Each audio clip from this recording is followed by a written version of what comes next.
Les gars, bienvenue au jour 157 du défi pour être copywriter en moins de 6 mois. Honnêtement, j'avais pas envie de faire cette vidéo, mais j'ai fait quand même. Et demain et après-demain, je risque de pas pouvoir faire de vidéo car je ne serai pas chez moi, je vais bouger. Même si demain toute l'après-midi je bosse, le soir je serai pas chez moi et dimanche toute l'après-midi je serai pas chez moi. Et pour faire le point sur la situation, actuellement j'ai beaucoup de boulot en copywriting. Je suis en train de bosser dans l'agence de mon coach et en fait je suis le seul sous-traitant de l'agence. Donc il me passe toutes les missions. Et là, je travaille sur deux missions en même temps du coaching, enfin de l'agence. Et en plus de ça, je bosse pour un client à moi en pourcentage. Donc je bosse sur trois missions en même temps, sachant qu'il y a deux autres peut-être. Il y a une autre mission qui va arriver de l'agence.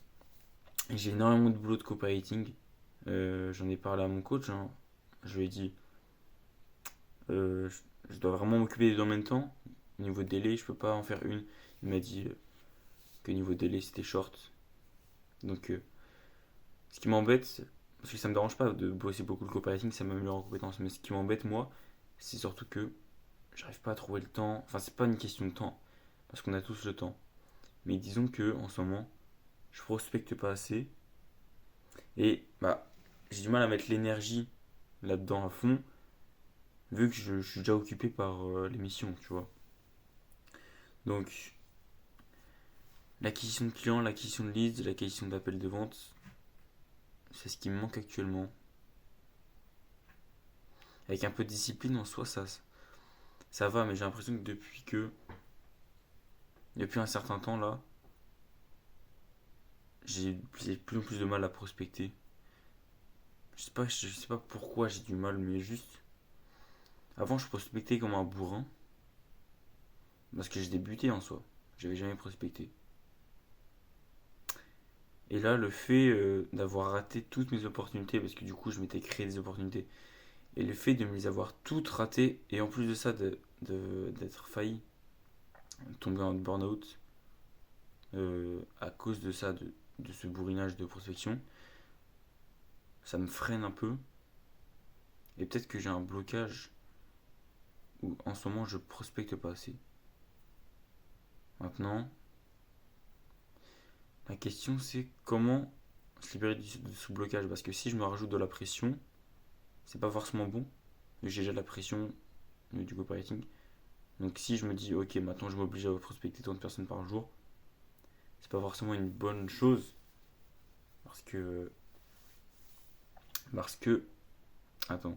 Ok, je suis en train de me rendre compte que dans la vidéo, en fait, je parle trop de moi, il n'y a pas assez de whiff, mais ce qu'on appelle le what is it for me, c'est-à-dire que la vidéo, elle te sert à rien, littéralement, elle te sert à rien.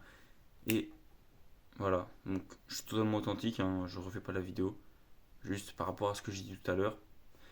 Je vais te montrer par rapport à ma situation, par rapport où j'en suis aujourd'hui, un, une méthode. Alors, une méthode que je vais utiliser moi personnellement, que j'ai pas encore testé, je sais pas si c'est efficace, je sais pas si c'est débile, pour prospecter. En fait, je vais essayer de changer et c'est ce que je conseille de faire. Tu verras bien en fait dans la suite de la vidéo si ça fonctionne. Changer mon regard de la prospection. Moi aujourd'hui je vois la prospection comme un travail. Maintenant, il suffit de voir la prospection comme pas comme un jeu mais comme une routine quoi. Et en gros, avec partir de maintenant, vu que je prospecte sur LinkedIn, je vais envoyer des messages écrits. Déjà, ça va faciliter énormément la chose d'envoyer des messages écrits parce que je peux envoyer ça n'importe où, n'importe comment. Et à partir de maintenant, dès que j'ai un creux, dès que j'ai un trou, dès que je fais rien, quoi, je vais prospecter sur LinkedIn, tout simplement. Et en fait, le simple fait, la simple idée que je te mets là, j'espère que potentiellement, c'est ce qui te manque aujourd'hui pour de la prospection. Je t'invite de tester ça avec moi. Actuellement, je vais tester ça. Dès que j'ai un creux, prospection, il suffit dès que j'attends quelque part, etc. On verra bien où ça me mène. En ce moment, je fais ça parce que, avec beaucoup de missions copywriting, j'ai du mal à me faire des sessions prospection.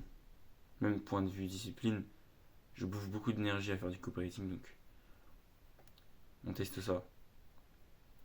On avance toujours. La vision indispensable. En ce moment, je commence à avoir un peu d'anxiété, mais je tiens à ma vision, je m'accroche à ma vision.